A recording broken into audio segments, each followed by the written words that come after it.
藤井聡太について。藤井聡太さんがなんで強いのかよくわかんないんですよね。もともとそのすげえ記憶力があって、その詰将棋とかっていうのがなんか、中学生だが高校の時からでなんかコンテストで1位みたいなっていう感じで、そのもともとすげえ優秀だったことは間違いないんですけど、ただそのなんだろうな、何をもって将棋が強いのか、藤井聡太さんがなぜ強いのかっていうのが結局その他の人もなぜ強いのかっていうのが、僕そんなに将棋わかんないんですけど、その対戦した人が負けた時に、その、どうして負けてるのか、どこから負け始めたのか、いまいちわからないみたいなことを言うんですよね。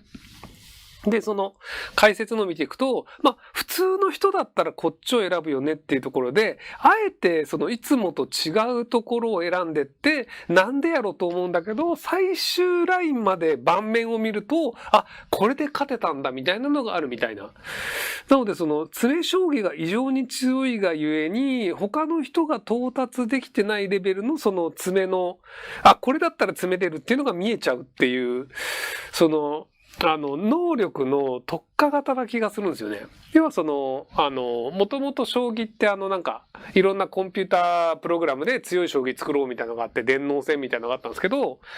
で、その電脳戦で、暫定1位で強かったのが、その東大のサーバー300台かなんかを使って、その、すべての手をひたすらと計算して、最善手を打つっていう。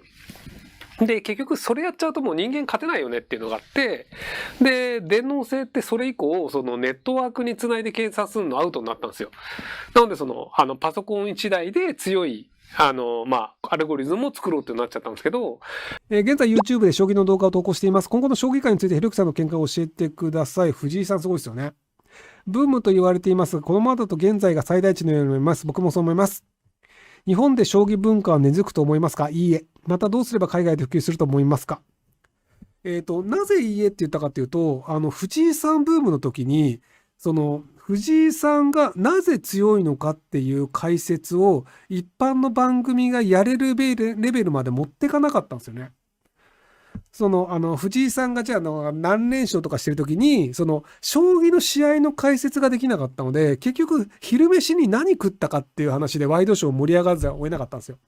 なんか、うなぎ食いましたとか、天ぷら食いましたとか、なんか試合が終わった後のインタビューはこうでしたみたいなので、その、将棋の何が面白くて、藤井さんのやったことの何がすごいのかっていうのを、結局説明しなかったし、みんなもそれ分からないままにしちゃったんですよ。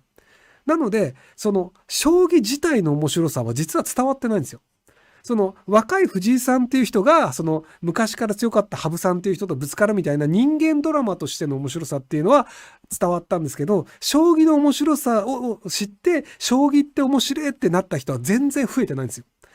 なので僕はあれはその将棋会館将棋組合将棋連盟か。あれは将棋連盟の失態だと思いますね。多分その失態っていう風に気づくのは、5年、10年ぐらい経って、その藤井さんが若くなくなって、そのもう、いや、若手藤井すごいが、別にいい年だし、別に藤井さん勝つの普通だよねってなった時に、もう若くないから別にニュースにならないっていうことになって、将棋わかんない人はもう離れていくっていう状態になった時に、あれで、やっぱりあれブームだったよねってなっちゃうと思うんですよ。要はそのブームって、なんだかわかんない人がこれ面白いって言って入ってくるんで、ブームで終わらせないためには、じゃあこういうものですよ。なのでこのスポーツ自体、このルール自体の楽しさを覚えてくださいってなると定着するんですよ。スラムダンクっていう漫画が流行った時に、めちゃめちゃバスケットボールの、バスケットボール部の部員増えたんですよ。で、その時にみんなバスケットボールを、バスケットボール部に入ったので、バスケットボール学んで、バスケ面白いじゃんっていうことになって、で、今でもそのバスケ好きな人っていうのは、じゃあ NBA 見たりとか、じゃあその海外のなんかバスケットボールの見たりとか、で、そのスラムダンク世代から育った人たちが、今海外で日本人がバスケットボールの NBA で活躍してたりとかっていうのもあったりするので、なんで、その、山木さんじゃなくて、誰だっけ忘れした。まあいいや。っていう感じで、割と身近なスポーツとしてバスケットボールが浸透したっていうのもあるんですよね。なので、ああいう形に将棋連盟はするべきだったんじゃないかなと思うんですけど、将棋の藤井さんもモンテッソーリ教育なんだ。へえ、そうなんだ。じゃあ賢くなるんじゃないの知らんけど。多分でもね、モンテッソーリ教育がいいんじゃなくて、子供をモンテッソーリ教育を受けさせようと考えるような親と、それがその許容される経済力を持ってる親っていうのが大事なんだと思うよ。要はモンテッソーリ教育っていうのにじゃあこれいいじゃんって金を払えるって、要はお金持ってる親の子供って賢くなる確率高いのよ。